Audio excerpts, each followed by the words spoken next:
अस्सलाम वालेकुम। आज हम बात करेंगे पास्ट पेपर जो स्टाफ नर्स का हुआ संडे 11 अगस्त 2024 को। Question number 5। A 50-year-old male patient was admitted to surgical ward for the procedure of cholecystectomy. Identify the type of admission. Type of admission में फेडरल में भी बहुत सारे क्वेश्चन आते रहते हैं अक्सर कर सिंध पब्लिक सर्विस का के अंदर भी। तो जब हम एशियन पढ़ते हैं तो उसमें ये एडवांस कॉन्सेप्ट ऑफ नर्सिंग के अंदर ये चीजें पढ़ते हैं। पेशेंट जो होता है वो एडमिट होता है कोलीसिस्टेक्टोमी। कोल किसे कहते हैं? बाइल को। ठीक है। तो उसका जो ऑपरेशन, अच्छा, दो किस्म के प्रीफिक्स और सफिक्स जरूर पढ़ा करें और टर्मिनोलॉजी। तो इक्टोमी होता है एक, दूसरा होता है ऊटोमी। ऊटोमी का मतलब होता है ओपन करके फिर बंद कर देना। कोई भी प्रोसीजर करके किसी भी ऑर्गन को खोलें, ओपन करें, देन उसको क्लोज करके सेम कर दें, तो उसको ऊटोमी कहते हैं। और इक्टोमी का मतलब होता है कि जो पेशेंट का प्रोसीजर हो उसमें वही ऑर्गन जिसके साथ इक्टोमी लगा हुआ है, for example cholecystectomy means removal of the gall bladder, तो उसको रिमूव कर दें। Ectomy means to removal. ठीक है। तो ये केस किस टाइप का एडमिशन है? आइदर इमरजेंसी एडमिशन है, क्विक एडमिशन है, इलेक्टिव इमरजेंसी एडमिशन है।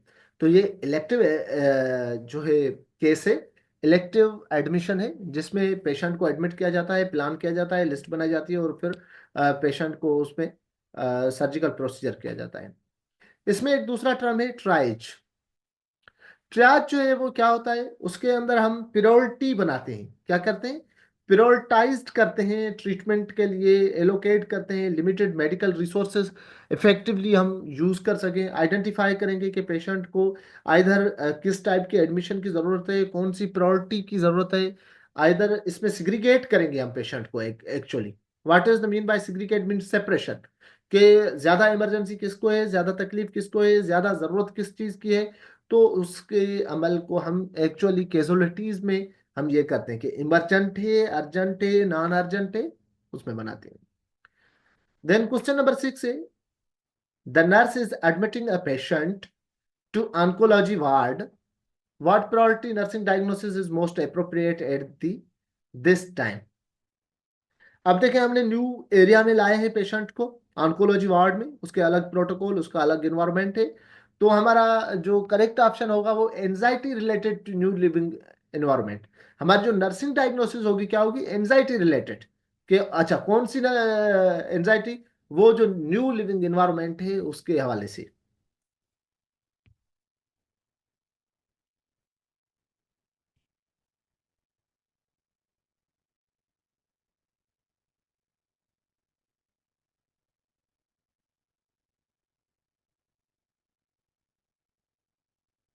क्वेश्चन नंबर 7, ये भी सीनियर बेस्ड क्वेश्चन है। आजकल जो थोड़ा एडिशन किया हुआ है एसपीएससी ने, सीनियर बेस्ड क्वेश्चन हम अपने बुक एसपीएससी मास्टर बुक में ये चीज ला रहे हैं अभी।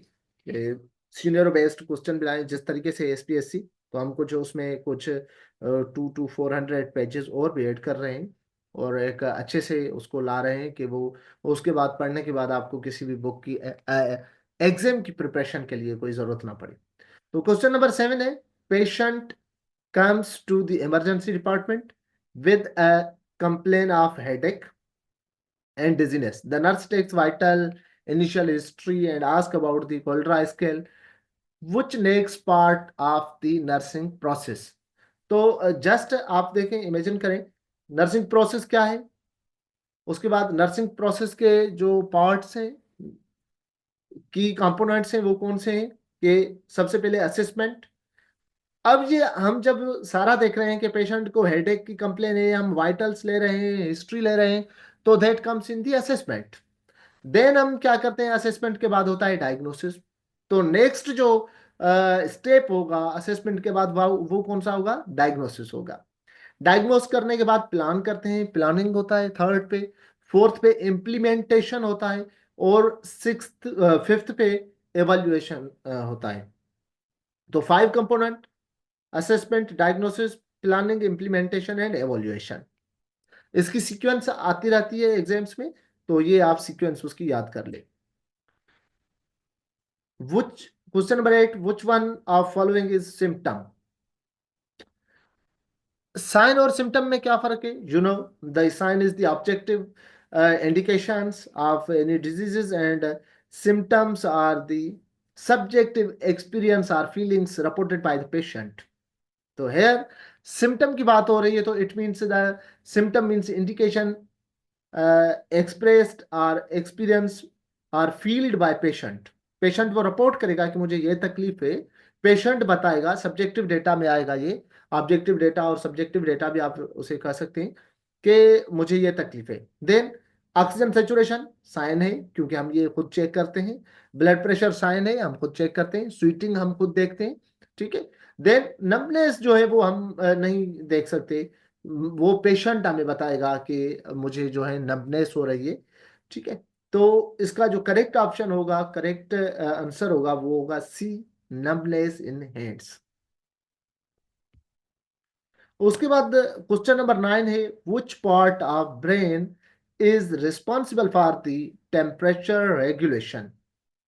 ऑप्शन नंबर ए में मिड्यूला ऑब्लिंगेटा, बी में सेरेब्रम, सी में सेरिब्यूलम एंड डी में हाइपोथैलेमस। तो मिड्यूला ऑब्लिंगेटा जो होता है उसको मिड्यूला भी कहते हैं, और ये लोएस्ट पार्ट है मिड ब्रेन का, जो ब्रेन और स्पाइनल स्पाइनल कार्ड को कनेक्ट करता है। अगर ऐसा कोई सवाल आएगा तो आप इजीली उसे कर सकते हैं। ब्रीथिंग को कंट्रोल करता है, हार्ट रेट को, ब्लड प्रेशर को, स्वेलिंग को, वोमिटिंग को, ठीक है, वो करता है मिड्यूला ऑब्लिंगेटा, या द मिड्यूला भी आप कह सकते हैं। Cerebrum largest part of the brain, अगर आए सवाल तो वो है सेरिब्रम। लार्जेस्ट पार्ट है ब्रेन का, जो टू जो है वो हेमीस्फेयर में लेफ्ट एंड राइट में डिवाइड हुआ होता है। Sight, sound, touch, taste, smell, motor function, feelings, emotion, memory, language, ये जो रेगुलेट करता है वो सेरिब्रम करता है।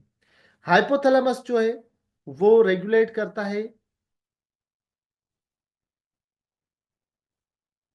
टेम्परेचर को, mostly temperature, hunger, thrust, sleep वेकनेस, जो क्लॉक है हमारा, सर्काडियन रिथम उसे कहते हैं। जो स्लीप और अवेक, हमारा जागने और सोने का जो क्लॉक है उसे सर्काडियन रिथम, अगर कहीं पे ट्रॉमा आ जाए तो आप इजीली उसको कर सकते हैं। तो फियर, एंगर, ये जो हमारी होती हैं, वो कनेक्शन होता है हाइपोथैलेमस से। Even though the controlling the secretion of hormones, growth hormone, thyroid stimulating hormone, ये जो होते हैं वो रेगुलेट कौन करता है? हाइपोथैलेमस करता है। For more videos, subscribe our channel Virtual Academy for Nurses Job Preparation.